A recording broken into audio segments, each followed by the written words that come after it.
জাতিসংঘ সাধারণ পরিষদের অধিবেশনে আজ প্রধান উপদেষ্টার ভাষণ। গুরুত্ব পাবে নির্বাচন সংস্কার এবং বিচারের ইস্যু।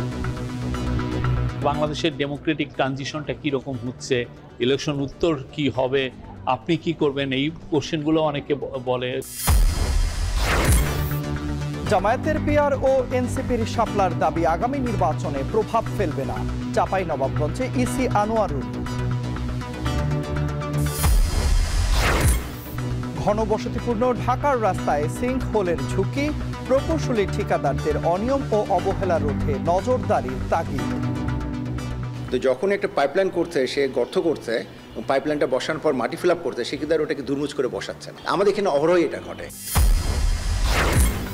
সারা দেশে ৩৩,০০০-এর বেশি মণ্ডপে পূজার প্রস্তুতি। উপকরণের বাড়তি দামে অসন্তোষ, চাহিদা বেড়েছে ফলের, চড়া ইলিশ।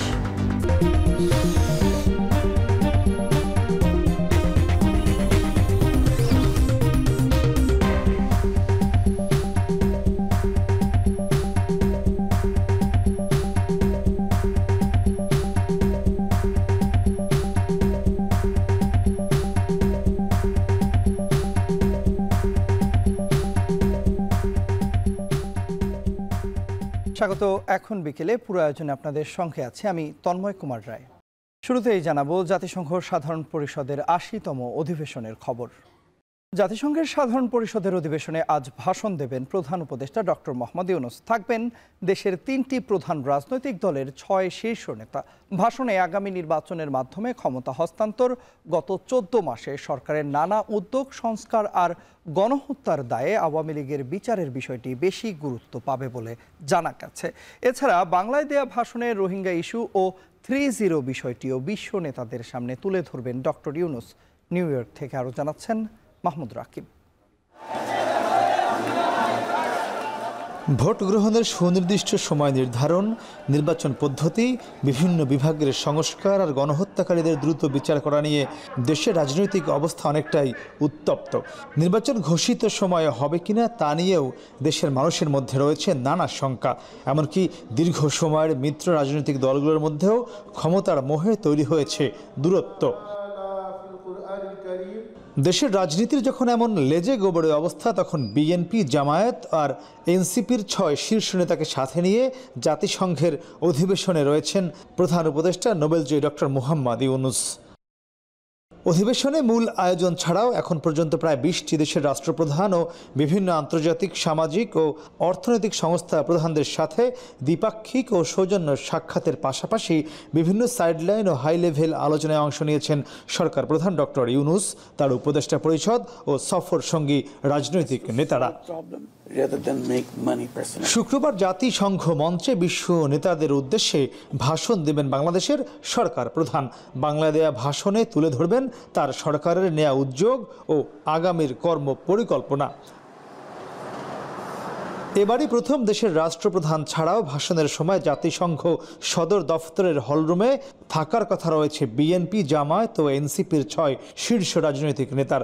প্রধান উপদেষ্টার ভাষণে অন্তর্বর্তী সরকার দায়িত্ব নেবার পর গত ১৪ মাসের নানা চ্যালেঞ্জ, ষড়যন্ত্র মোকাবেলার গল্প ও তা সমাধানের অভিজ্ঞতা তুলে ধরবেন ডক্টর মোহাম্মদ ইউনূস। বিশ্ব নেতাদের শোনাবেন দেশের কোন খাতে কতটুকু সংস্কার হয়েছে তাও। তাসনিম যারা এই ইউথ লেড এই প্রোগ্রামে এসছেন, তারা এটাই আছেন। আমরা আশা করছি যে আমাদের যারা ৬ জন লিডার এসছেন, চিফ অ্যাডভাইজার ইউএন জেনারেল সেশনে তার স্পিচ অ্যাড্রেসটা ডেলিভার করবেন, তো সেইখানে ওনারা থাকবেন আর কি।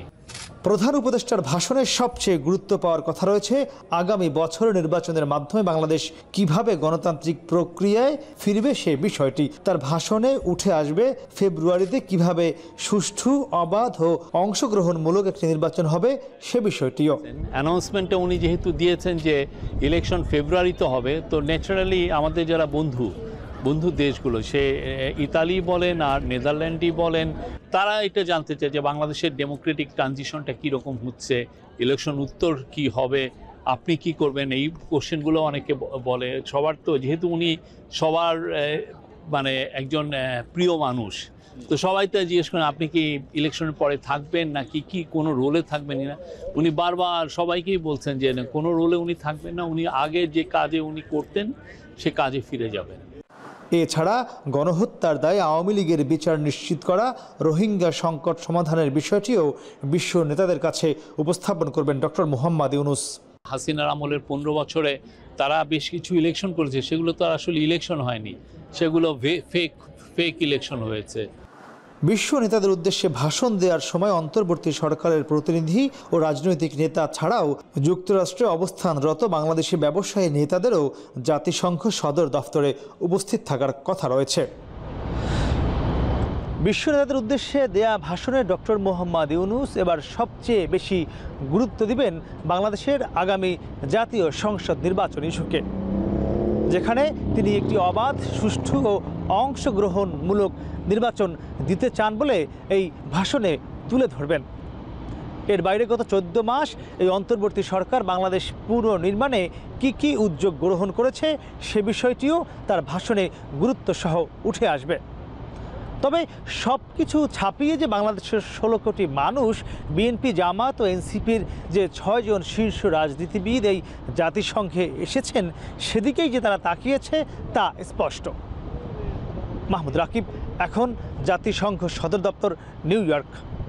নিখোঁজের 4 দিন পর পূর্বাচল থেকে জুলাই যোদ্ধা মামুনুর রশিদকে উদ্ধার করা হয়েছে। তাৎক্ষণিক চিকিৎসার জন্য তাকে নেওয়া হয়েছে উত্তরার কুয়েত বাংলাদেশ মৈত্রী হাসপাতালে। এ বিষয়ে বিস্তারিত জানাতে সেখান থেকে আমাদের সঙ্গে যুক্ত আছেন সহকর্মী হোসেন জাহিদ। চলে যাচ্ছে জাহিদের কাছে। জাহিদ, কি কারণে মূলত মামুনুর নিখোঁজ হয়েছিল সে বিষয়ে বিস্তারিত কিছু জানতে পেরেছেন কিনা, এবং একই সঙ্গে আপনার কাছে যেটি জানতে চাই যে মামুনুরের এই মুহূর্তে শারীরিক অবস্থা কেমন রয়েছে, চিকিৎসকরা কথা বলেছেন কিনা, বিস্তারিত জানাবেন আমাদের।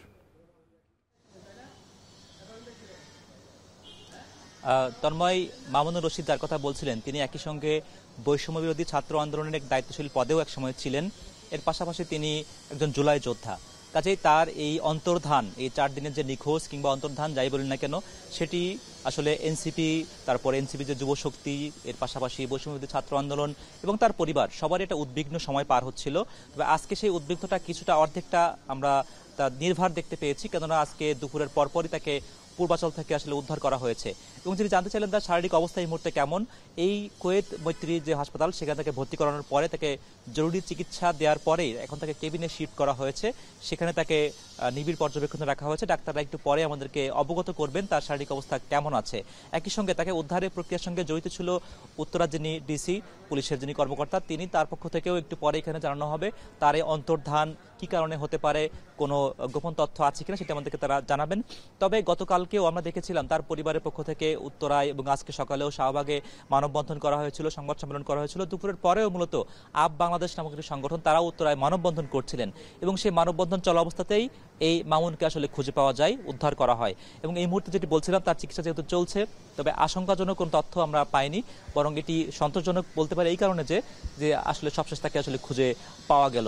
এবং গতকাল এনসিপির কেন্দ্রীয় যে মুখ্য সংগঠক হাসনাত আব্দুল্লাহ, তিনিও কিন্তু এটিকে রাষ্ট্রের দায়িত্বশীল যারা আছেন তাদেরকে ইঙ্গিত করে লিখেছিলেন যে আসলে একজন জুলাই যোদ্ধার এই অন্তর্ধান কিংবা গুম হওয়া সেটি অনেক বেশি আশঙ্কাজনক এরকম এই 5 আগস্ট পরবর্তী সময়ে। কাজে এখানে আমরা পুলিশের পক্ষ থেকে তৎপরতা দেখেছি, র্যাবের পক্ষ থেকে, পিবিআইয়ের পক্ষ থেকে সার্বিক তৎপরতার মাধ্যমে আজকে মামুনুর রশিদ, যিনি একই সঙ্গে একজন মাওলানা, একই সঙ্গে একজন হাফেজ, একই সঙ্গে একজন জুলাই যোদ্ধা, তাকে শেষ পর্যন্ত উদ্ধার করা গিয়েছে।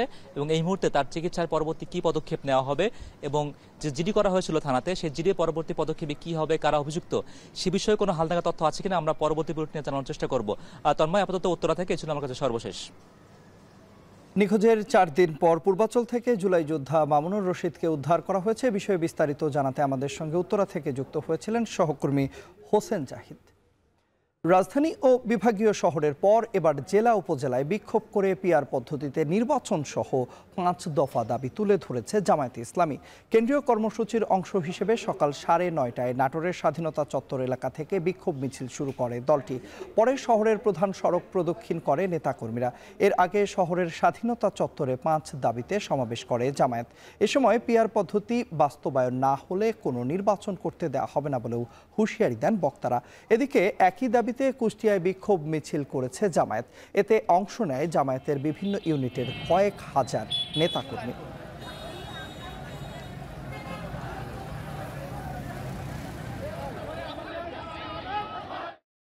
এদিকে হিলিতে জুলাই সনদের বাস্তবায়নের ভিত্তিতে এবং পিআর পদ্ধতিতে জাতীয় সংসদ নির্বাচন সহ 5 দফা দাবিতে বিক্ষোভ সমাবেশ এবং মিছিল করছে জামায়াতে ইসলামী। এ বিষয়ে বিস্তারিত জানাতে চারমাথা মোড় থেকে আমাদের সঙ্গে যুক্ত আছেন সহকর্মী সোহেল রানা। চলে যাচ্ছি সোহেলের কাছে। সোহেল, 5 দফা দাবির বিস্তারিত আপনার কাছে জানতে চাই এবং একই সঙ্গে জানাবেন যে সমাবেশে নেতাকর্মীদের অংশগ্রহণ কেমন দেখছেন। তন্ময়, বাংলাদেশ জামাতে ইসলামী কেন্দ্রীয় কর্মসূচির অংশ হিসেবে আজকে হিলিতে কিছুক্ষণ আগে 5 দফা দাবিতে কিন্তু বিক্ষোভ সমাবেশ শুরু হয়েছে। আমরা দেখছি যে আমাদের পিছনে কিন্তু বিক্ষোভ সমাবেশটি এখন রয়েছে, সেটি কিন্তু হিলি চারমাথা মোড় থেকে শুরু হয়েছে এবং সেটি পুরো বন্দর এলাকার যে প্রধান প্রধান সড়ক রয়েছে সেটি প্রদর্শন শেষ করে আবার কিন্তু একই স্থানে গিয়ে কিন্তু শেষ হবে বলে কিন্তু যারা জামাতে ইসলামীর নেতাকর্মী রয়েছেন তারা কিন্তু বলছেন। তারা 5 দফা দাবিতে যেটি মূলত তুলে ধরছেন সেটি হচ্ছে জুলাই সনদ যেটি রয়েছেন সেটি বাস্তবায়ন, পিআর পদ্ধতি নির্বাচন এবং 14 দলের যে অংশ জাতীয় পার্টি রয়েছে তাদের কার্যক্রম নিষিদ্ধ এবং 14 দলের কার্যক্রম নিষিদ্ধের দাবিতে কিন্তু আজকের এই বিক্ষোভ সমাবেশ কিন্তু এখন পর্যন্ত তারা কিন্তু চালিয়ে যাচ্ছে। এবং তারা যেটি দেখছি আমরা সকাল থেকে আসলে তপ্ত দুপুরে এবং রোদের মধ্যেও কিন্তু জামাতে প্রায় সব ধরনের সব স্তরের নেতাকর্মীর অংশ গ্রহণে কিন্তু বিক্ষোভ মিছিলটি আমরা হতে দেখেছি। এবং এখন পর্যন্ত এখানে যেটি দেখছেন আপনার মিছিলটি আসলে লম্বা অনেক সমাগম কিন্তু হয়েছে। সেই জামাতে ইসলামী যারা নেতাকর্মী রয়েছেন তাদের বারবার তারা দাবি করে আপোষনা সংগ্রাম বিভিন্ন স্লোগান কিন্তু মুখরিত করে তুলেছেন এবং তাদের যে বাস্তবায়ন হলে পরবর্তীতে কেন্দ্র কর্মসূচি রয়েছে সেটি কিন্তু তারা দাবি দাওয়াগুলো রয়েছে। তারা বলছেন যে বিগত শাসন পরিচালিত করেছে সেটি যাতে পুনরুত্থান করবার সুযোগ কেউ না পায় সেজন্য তারা কিন্তু 5 দফা দাবিতে কিন্তু আজকের এই বিক্ষোভ সমাবেশ করবো। এই ছিল আমার কাছে হিলি থেকে জামাতে ইসলামীর কেন্দ্রীয় কর্মসূচির অংশ হিসেবে যে বিক্ষোভ সমাবেশ সেখানে যার পর সর্বশেষ হয়েছে। হিলি থেকে আমাদের সঙ্গে যুক্ত হয়েছিলেন সহকর্মী সোহেল রানা। অতীতের নির্বাচনে যে কর্মকর্তারা অবৈধ কার্যক্রমে জড়িত ছিলেন আগামী নির্বাচনে তাদের কোনো দায়িত্ব দেওয়া হবে না বলে জানিয়েছেন ইসি আনোয়ারুল ইসলাম সরকার। এছাড়া জামায়াতের পিআর ও এনসিপির প্রতীক জটিলতা নির্বাচনে প্রভাব ফেলবে না বলেও জানান তিনি। সকালে চাঁপাইনবাবগঞ্জের শ্যাটু হলে নির্বাচন নিয়ে কর্মশালায় কথা বলেন তিনি। যারা অতীতের নির্বাচনের সাথে অবৈধ কাজের সাথে সংশ্লিষ্ট ছিলেন তাদেরকে আমরা নির্বাচনী দায়িত্ব থেকে দূরে রাখব, তাদেরকে নির্বাচনী দায়িত্ব পালন করতে দিব না।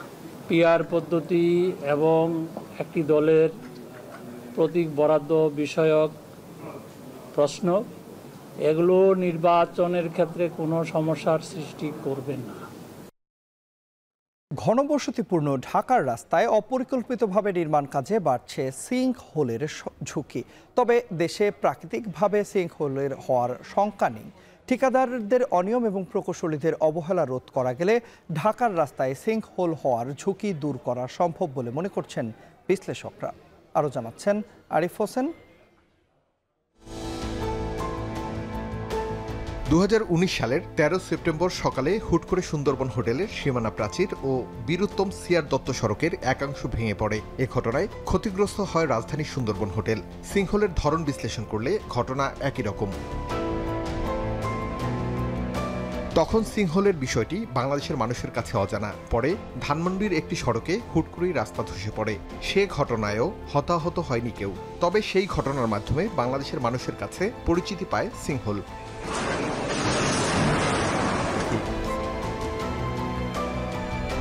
সিঙ্কহোল হলো একটি গভীর খাদ বা গর্ত যা ভূপৃষ্ঠের উপর তৈরি হয় যখন নিচে থাকা মাটি বা শিলার স্তর ধসে পড়ে। সাম্প্রতিক সময়ে থাইল্যান্ডের রাজধানী ব্যাংককে একটি হাসপাতালের সামনের সড়কে হুট করে তৈরি হয় সিঙ্কহোল। এ ঘটনায় হতাহতের খবর পাওয়া যায়নি এখনো। তবে প্রশ্ন, রাজধানী ঢাকার সড়ক নিয়ে যদি এমন ঘটনা বাংলাদেশের রাজধানী ঢাকায় হয় তাহলে হতাহতের সংখ্যা চিন্তা করেই আটকে ওঠে অনেকে। কি বলছে বিশ্লেষকরা? সিঙ্কহোল দুই রকম হয়, একটা হচ্ছে ন্যাচারাল, সাধারণত ডোলোমাইট বা এই ধরনের জিওলজিক ফেনোমেনা হয়, আরেকটা হচ্ছে আমরা আর্টিফিশিয়াল অর্থাৎ ম্যানমেড সিঙ্কহোল। থাইল্যান্ডের যেটা আমার মনে হলো যে এটা ম্যানমেড শৃঙ্খল, কারণ ওখানে একটা আন্ডারগ্রাউন্ড টানেল করছিল এবং সাধারণত এই ধরনের আন্ডারগ্রাউন্ড টানেল করলে আশেপাশে যদি কোনো পানির ফ্লো থাকে তার আগে যেটা করা হয় যে আশেপাশে মাটির মধ্যে সিমেন্ট ঢুকিয়ে দিয়ে এই সিমেন্ট ইনজেক্ট করে ওটাকে গ্রাউটিং করে দেওয়া হয় যাতে টানেলটা স্মুথলি সামনে আগাতে পারে। এখানে আমার যেটা ধারণা যে একটা সাধারণত টানেলগুলো 11 মিটার হয়, আন্ডারগ্রাউন্ড টানেলগুলো, তো 11 মিটার বা 10 মিটার টানেল সাইজ যখন এগিয়ে যায় ওখানে যদি মাটি খারাপ থাকে এবং পানির যদি ওখানে উৎস থাকে তখন যদি কোনোভাবে এটাকে শক্ত না করে আগে তখন কিন্তু এই ধরনের ঘটনা ঘটতেই পারে। কারণ অতীতে আমরা দেখি নেই যে বাংলাদেশেও শৃঙ্খলের ওরকম হিস্ট্রি, মানে ন্যাচারাল শৃঙ্খলের হিস্ট্রি নেই, থাইল্যান্ডও আমি খুঁটে শুনি নেই। সরকারি প্রকৌশলীদের নজরদারি ও ঠিকাদারদের দুর্নীতি কমানো গেলে বাংলাদেশে এই ধরনের ঘটনা রোধ করা সম্ভব বলে মনে করেন বুয়েটের এই প্রকৌশলী। বাংলাদেশের যেটা হচ্ছে আমাদের যে অর্থনৈতিক অবস্থা এবং আমাদের যে কন্ট্রাক্টরদের যে কালচার, দেখা যায় কোনো এই ধরনের যদি পাইপলাইন লে করে বা কোনো যদি গ্যাস লাইন মাটির আন্ডারগ্রাউন্ডের লেআউট করা হয়, দেখা যায় অরিজিনাল মাটি তো শক্ত থাকে, ঢাকার অরিজিনাল মাটি কিন্তু খুবই শক্ত, কিন্তু যখন একটা পাইপলাইন করছে সে গর্ত করছে এবং পাইপলাইনটা বসানোর পর মাটি ফিল আপ করছে, সে কিন্তু আর ওটাকে দুর্মুচ করে বসাচ্ছে না। জিগাতলার ওইখানে কিন্তু গত বছর এই ধরনের একটা ঘটনা ঘটেছিল। তো ওইটার নিচে কিন্তু যেটা আমরা তখন ছবি দেখে দেখেছিলাম যে ওটা আসলে ন্যাচারালি কোনো শৃঙ্খল না, ওটা হচ্ছে ম্যানমেড একটা কনস্ট্রাকশন হয়েছিল, সেটা ঠিকমতো দুর্মুচ করেন মাটিটা দেবে। আমাদের এখানে অহরহই এটা ঘটে। নির্মাণ কাজের ত্রুটি রোধ করতে থার্ড পার্টি প্রকৌশলী প্রতিষ্ঠান নিয়োগ দেয়া গেলে এ ধরনের ঘটনা এড়ানো যেতে পারে বলে মন্তব্য বিশেষজ্ঞদের। আরিফ হোসেন, এখন, ঢাকা। সারা দেশে এবার মোট ৩৩,৩৫৫টি মণ্ডপে শারদীয় দুর্গাপূজা অনুষ্ঠিত হবে বলে জানিয়েছে মহানগর সার্বজনীন পূজা কমিটি ও জাতীয় পূজা উদযাপন পরিষদ। সকালে রাজধানী ঢাকেশ্বরী জাতীয় মন্দিরে সংবাদ সম্মেলনে জানানো হয়, শুধু ঢাকা মহানগরে পূজা অনুষ্ঠিত হবে ২৫৯টি মণ্ডপে, যা আগের বছরের চেয়ে 7টি বেশি। তারা অভিযোগ করেন, পূজার প্রস্তুতির মধ্যেই দেশের 13টি জেলায় প্রতিমা ও মন্দিরে হামলার ঘটনা ঘটেছে। তবে পরিস্থিতির নিয়ন্ত্রণ নিয়ে এরই মধ্যে আইনশৃঙ্খলা বাহিনী কঠোর নিরাপত্তা ব্যবস্থা গ্রহণ করেছে। এসে পর্যন্ত যেসব তথ্য আমাদের হাতে এসেছে তাতে দেখা যাচ্ছে ৩৩,৩৫৫টি পূজা অনুষ্ঠিত হচ্ছে। দুর্গাপূজার প্রস্তুতির মধ্যেই কয়েকটি জেলায় দুর্গা প্রতিমা ও মন্দিরে হামলার ঘটনা ঘটেছে। পূজার মধ্যে আমরা এসব হামলা দেখতে চাই না। শুধু আইন শৃঙ্খলা বাহিনীর পদক্ষেপই নয়, রাষ্ট্রীয় আলোকিত চেতনা, সামাজিক প্রতিরোধের মাধ্যমে এই সহিংসতার অবসান ঘটাতে হবে। আসন্ন দুর্গাপূজাকে সামনে রেখে রাজধানীর বাজারে সরবরাহ বেড়েছে ইলিশের, তবে দাম এখনও চড়া। সাধারণ ক্রেতারা বলছেন, মাছ কিনতে গিয়ে চাপ পড়ছে পকেটে। এর পাশাপাশি ফল কিনতে গিয়েও করতে হচ্ছে বাড়তি হিসাব নিকাশ। বিস্তারিত জানাচ্ছেন মাহফুজা বৃষ্টি। রাজধানীর কারওয়ান বাজার থেকে শুরু করে প্রায় সব বাজারে একই চিত্র। ইলিশের দাম শুনলে আটকে উঠছেন ক্রেতারা। মাছ পাওয়া গেলেও চড়া দামের কারণে ইলিশ না কিনেই বাড়ি ফিরছেন অনেক ক্রেতা। রাজধানীর বাজারে মাঝারি ইলিশের কেজি ১৬০০ থেকে ১৮০০ টাকা, আর বড় সাইজের জন্য গুনতে হচ্ছে ২০০০ থেকে ২৫০০ টাকা। চাঁদপুরের মাছ বিক্রি করতেছে আমরা ১ কেজির মাছ ২১০০ টাকা, যেগুলো আমরা ১০০ কেজির মাছ সেগুলো বিক্রি করতেছি আমরা ২৪০০-২৫০০ টাকা, যেগুলো আমরা ১.৫ কেজির মাছ এগুলো বিক্রি করেছি আমরা ২৫০ টাকা। এবছর ইলিশের দামটা একটু বেশি, গত বছরের তুলনায় অনেকটাই বেশি। ভেরি এক্সপেন্সিভ, নাগালের বাইরে। ইলিশ খাওয়া বাদ ভুলে যান। ইলিশ মাছ এবার কম, মাছই কম, মাছই কম। আরেক বছর যেভাবে আমদানি হয় এই ৪ ভাগের ১ ভাগ মাছ না। তবে দাম কমেছে রুই, কাতল সহ অন্যান্য মাছের। কেজি প্রতি ১ থেকে ২০০ টাকা করে কমেছে এসব মাছের। মাছের বাজারে দামের উত্তাপে ভিড় বাড়ছে সবজির দোকানে, তবে সেখানেও খুব একটা স্বস্তি নেই ক্রেতাদের। দাম কমেনি নিত্য প্রয়োজনীয় কাঁচা তরকারির। স্বস্তি রয়েছে মৌসুমি ফলের দোকানে। দেশীয় বাহারি ফলে ভরে উঠেছে রাজধানীর প্রায় সব বাজার। আমলকি, আমড়া, আনারস, জাম্বুরা সহ বেশ কিছু দেশীয় ফল এসেছে রাজধানীর বাজারে। এসব ফলমূল কিনতে স্বস্তি পাচ্ছেন বলে জানান ক্রেতারা। আনারসের পিসে রাখি আপনার ৫০ টাকা পিস, আর আমলতি কেজি ১৬০ টাকা। আমরা ভালোটা যেটা ওটা ৭০ থেকে ৮০ টাকা কেজি। মৌসুমি ফল তো খেতে হয়, ওটা তো না খেলে হয় না, কথা বলছেন, খেতে হয়। আমরা বা জাম্বুর এগুলো রিজনেবলের মধ্যে আছে, কিন্তু বাকি যেগুলো হচ্ছে আমাদের যেগুলো হচ্ছে যে ইম্পোর্ট করে নিয়ে আসতে হয় সেগুলো আমার মনে হয় খুবই এক্সপেন্সিভ। এদিকে ইলিশের প্রধান প্রজনন মৌসুম হিসেবে আগামী ৩ অক্টোবর মধ্যরাত থেকে নিষিদ্ধ হচ্ছে ইলিশ মাছ আহরণ, সংরক্ষণ ও বেচাকেনার সকল কার্যক্রম। মাহফুজা বৃষ্টি, এখন, ঢাকা। এদিকে পূজার আগে রাজধানীর বাইরে সারা দেশেও চড়া ইলিশের দর। এছাড়া সরবরাহ কমায় ও বৈরী আবহাওয়ায় বাড়তি সবজি, মুরগি ও ডিমের দাম। বিভিন্ন জেলার সহকর্মীদের পাঠানো তথ্য ছবিতে দেখুন বিস্তারিত। সাপ্তাহিক ছুটির দিনে দেশের প্রায় সব জায়গায় সবজির দাম বেড়েছে। সরবরাহ কমায় ও বৈরী আবহাওয়ায় সবজির দাম বাড়তি। নেত্রকোনার বাজারে উঠতে শুরু করেছে শীতকালীন আগাম জাতের সবজি। তবে এখনও সরবরাহ না থাকায় বেশিরভাগ সবজি বিক্রি হচ্ছে 50 থেকে 60 টাকার মধ্যে। তবে গেল সপ্তাহের তুলনায় কেজিতে 5 টাকা কমেছে সবজির দাম। স্থানীয় সবজি না আসায় বাজার এখনও ঊর্ধ্বমুখী, জানান বিক্রেতারা। আমরা কিনে নিলে ওরা বেচতে পারি না, দামে লস মজদে বেতন লাগে, নষ্ট করে হালানি লাগে, অনেক দাম বেশি। এই দাম যে কবে কমবো এটা আমরা বুঝতেই হয় না। তো বর্তমানে যে পরিস্থিতি, আমাদের লোকাল কোনো মাল এখনো আমদানি হয় নাই, যে কারণে বাহিরের যেগুলো আসতেছে এগুলো দিয়ে বাজার চলতেছে।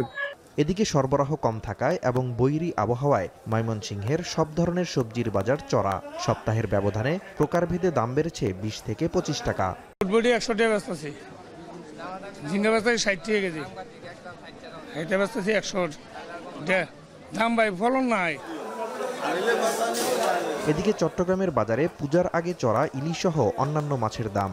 নদীতে ইলিশের সরবরাহ কম এবং বড় আকারের ইলিশ প্রায় পাওয়াই যাচ্ছে না। সরবরাহের চেয়ে চাহিদা বাড়ায় দাম বাড়তি বলছেন ব্যবসায়ীরা। 1 কেজি ওজনের ইলিশ বিক্রি হচ্ছে 2200 থেকে 2500 টাকায়। কাস্টমার বাড়লে চাহিদা বাড়বে, চাহিদা বাড়লে দাম বাড়বে। এখানে অন্যান্য বাজারের তুলনায় এখানে দামটা একটু বেশি প্রত্যেকটা আইটেমে। এদিকে বগুড়ায় বাড়তি মুরগি ও ডিমের দাম বাড়ায় অস্বস্তিতে ক্রেতারা। তবে দুর্গাপূজার কারণে খুলনায় বেড়েছে ফলের চাহিদা এবং সরবরাহ ভালো থাকায় কমেছে দাম। প্রায় সব ধরনের ফল কেজিতে কমেছে 50 থেকে 100 টাকা পর্যন্ত। নাজমুস সাকিব, সামি, এখন। সড়ক দুর্ঘটনায় দেশের 3 স্থানে একদিনে প্রাণ ঝরল 9 জনের। এর মধ্যে সুনামগঞ্জে মা মেয়ে, রংপুরে মা ছেলে ও বগুড়ায় বাবা ছেলের মৃত্যু হয়েছে। এসব দুর্ঘটনায় আহত হয়েছেন অনেকে। প্রতিবেদনে দেখুন বিস্তারিত। বগুড়ার সারিয়াকান্দিতে বালুবাহী ট্রাকের সঙ্গে সিএনজি চালিত অটোরিকশার সংঘর্ষে বাবা ছেলে সহ 3 জন নিহত হয়েছেন। আহত হয়েছেন মা ও মেয়ে। সকাল 7টায় উপজেলার ফুলবাড়ি কাঁঠালতলা এলাকায় এ দুর্ঘটনা ঘটে। পুলিশ জানায় দুর্গাপূজার ছুটিতে পরিবার নিয়ে বিপুল বগুড়া থেকে সিএনজি যোগে নারচি গ্রামে যাচ্ছিলেন। পরে বিপরীত থেকে আসা বালুবাহী ট্রাকের সঙ্গে তাদের অটোরিকশার সংঘর্ষ হয়। ঘটনাস্থলেই চালক শুকুর আলী মারা যান। পরে শহীদ জিয়াউর রহমান মেডিকেল কলেজ হাসপাতালে চিকিৎসাধীন অবস্থায় বাবা বিপুল ও তার ছেলের মৃত্যু হয়। রংপুরে পিকআপ এবং বালু বোঝাই ট্রাকের সংঘর্ষে মা ও ছেলে সহ 3 জন নিহত হয়েছেন। এই ঘটনায় আহত হয়েছেন আরও 1 জন। ভোরে রংপুর ঢাকা মহাসড়কের দমদমা এলাকায় এই দুর্ঘটনা ঘটে। নিহতরা সবাই পিকআপের যাত্রী। পুলিশ জানায় দমদমা ব্রিজের উত্তরে মহাসড়কের ওপর মালবাহী পিকআপ ইউটার্ন নেয়ার সময় ঢাকাগামী বালুর ট্রাকের সঙ্গে সংঘর্ষ হয়। ঘটনাস্থলেই মৃত্যু হয় 3 জনের। দুর্ঘটনার শিকার 2টি গাড়িকেই আটক করেছে পুলিশ। এদিকে সুনামগঞ্জে পিকআপ সিএনজি মুখোমুখি সংঘর্ষে মা মেয়ে সহ 3 জনের মৃত্যু হয়েছে। সকালে শান্তিগঞ্জ উপজেলার সুনামগঞ্জ সিলেট মহাসড়কের পাগলা বাজার এলাকায় এই দুর্ঘটনা ঘটে। পুলিশ জানায় সুনামগঞ্জ থেকে সিএনজিটি সিলেটের দিকে যাচ্ছিল। এ সময় পাগলা বাজার এলাকায় পৌঁছালে পিকআপের সঙ্গে মুখোমুখি সংঘর্ষ হয়। ঘটনাস্থলেই মৃত্যু হয় সিএনজি চালক ও 1 যাত্রীর। এ ঘটনায় পিকআপের চালককে আটক করেছে পুলিশ। প্রত্যয় দাস, এখন। ডাকসু নির্বাচনে অনিয়ম হলেও ঢাকা বিশ্ববিদ্যালয়ের ভিসি এবং সরকারের জায়গা থেকে ফলপ্রসূ ব্যবস্থা নেওয়া হয়নি। এমন অবস্থা চলতে থাকলে আগামী নির্বাচনে ঝুঁকি থেকে যায় বলে মন্তব্য করেছেন বিএনপির সিনিয়র যুগ্ম মহাসচিব রুহুল কবির রিজভী। বিকেলে রাজধানীর মিরপুরে বিএনপি চেয়ারপারসনের সুস্থতা কামনা ও ছাত্রদলের প্রতিষ্ঠাতা আহ্বায়ক কাজী আসাদুজ্জামানের 6ম মৃত্যুবার্ষিকীর স্মরণ সভায় যোগ দিয়ে তিনি এসব কথা জানান। একটি গোষ্ঠী অশুভ উদ্দেশ্যে কাজ করছে উল্লেখ করে সরকার দৃষ্টিসীমা থেকে এগুলো করা হচ্ছে বলেও অভিযোগ জানান তিনি। বলেন, শেখ হাসিনার মতো নীল নকশা বাস্তবায়ন করে কাউকে জিতিয়ে দেওয়ার পায়তারা করলে জনগণ তা মেনে নেবে না। সেদিন আমরা বলেছি তাদের ব্যালট পেপার, ব্যালট বই, সেখানে নেতৃবৃন্দ ডাকসু নির্বাচন হওয়া নিয়ে আমাদের কোনো বিতর্ক বা বিরোধ নেই, কিন্তু যে পদ্ধতিতে হয়েছে আমরা সেই পদ্ধতির বিরোধিতা করছি। এইটা অন্তর্বর্তীকালীন সরকারের দেখা উচিত ছিল। এই প্রক্রিয়া যদি চলতে থাকে আগামী জাতীয় নির্বাচন অত্যন্ত ঝুঁকিপূর্ণ হয়ে যাবে। আগামী জাতীয় নির্বাচন অনেক প্রশ্ন উঠবে এবং নানা কায়দা কানুন করে উদ্দেশ্য প্রণোদিতভাবে কোনো ফলাফল করা হবে কিনা এই নিয়ে জনমনে প্রশ্ন দেখা দিয়েছে। অভিবাসন নীতিতে বড় ধরনের পরিবর্তন আনতে যাচ্ছে যুক্তরাজ্য। অভিবাসীদের কার্যক্রম তদারকি করতে ডিজিটাল কার্ড চালুর ঘোষণা দিয়েছে দেশটির প্রধানমন্ত্রী কিয়ার স্টারমার। এতে করে ব্রিটেনে থাকা অভিবাসীদের অবৈধ কার্যক্রম কমে আসবে বলে মনে করেন তিনি। নিরাপত্তা জোরদার হবে দেশের সীমান্তে। মূলত বাড়ি ভাড়া বা নতুন চাকরি নিতে ডিজিটাল আইডি কার্ড দেখাতে হবে অভিবাসীদের, যেখানে তাদের সব তথ্য নিবন্ধিত থাকবে। এর মধ্যে সিঙ্গাপুর, চীন, দক্ষিণ কোরিয়া, আফগানিস্তান সহ ইউরোপের বেশ কয়েকটি দেশে চালু রয়েছে এই ব্যবস্থা।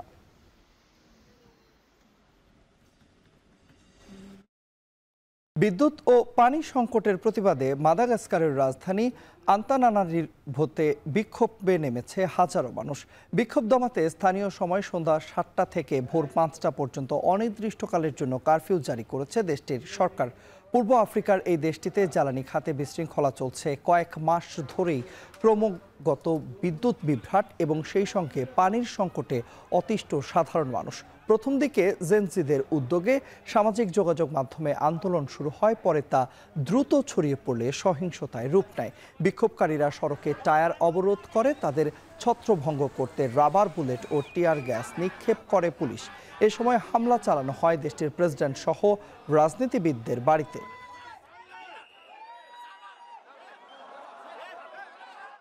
শিক্ষার্থী নিখোঁজের ঘটনায় মেক্সিকো সিটির সেনা ক্যাম্পে ভাঙচুর ও হামলা চালিয়ে বিক্ষোভ করে শিক্ষার্থীরা।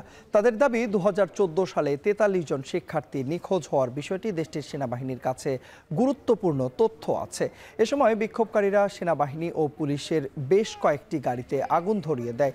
বৃহস্পতিবার রাজধানী মেক্সিকো সিটির সামরিক ক্যাম্পের বাইরে 2 ঘন্টার বেশি সময় ধরে বিক্ষোভ করেন শিক্ষার্থীরা। এরপর আন্দোলন রূপ নেয় সহিংসতায়। সামরিক স্থাপনার ভেতর হামলা চালায় তারা। 43 জন শিক্ষার্থী নিখোঁজের ঘটনা মেক্সিকোর মানবাধিকার সংকটের অন্যতম বড় ঘটনা। প্রতিরক্ষা মন্ত্রণালয়ের দায়িত্বে থাকা সচিবের স্বচ্ছতার দাবি তুলে বিক্ষোভ দানা বাঁধতে শুরু করে।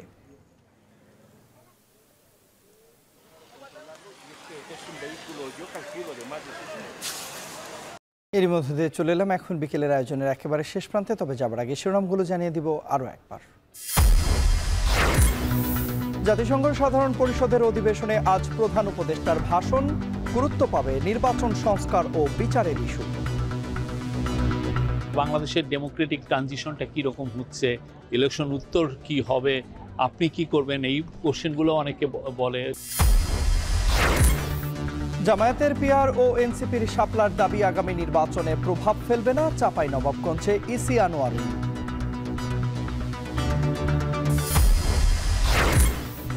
ঘনবসতিপূর্ণ ঢাকার রাস্তায় সিঙ্কহোলের ঝুঁকি, প্রকৌশলী ঠিকাদারদের অনিয়ম ও অবহেলা রোধে নজরদারির তাগিদ। তো যখন একটা পাইপলাইন করছে, সে গর্ত করছে, পাইপলাইনটা বসানোর পর মাটি ফিল আপ করছে, ঠিকাদার ওটাকে দুর্মুজ করে বসাচ্ছেন। আমাদের এখানে অহরহই এটা ঘটে। সারা দেশে 33,000-এর বেশি মণ্ডপে পূজার প্রস্তুতি, উপকরণের বাড়তি দামে অসন্তোষ, চাহিদা বেড়েছে ফলের চড়া ইলিশ। এই ছিল এখন বিকেলের আয়োজনে। যাবার আগে জানাতে চাই সবশেষ খবর সবার আগে পেতে ভিজিট করুন এখন.tv। ফেসবুকে দেখুন facebook.com/tv.এখন আর ইউটিউবে দেখুন youtube.com/c/echontv।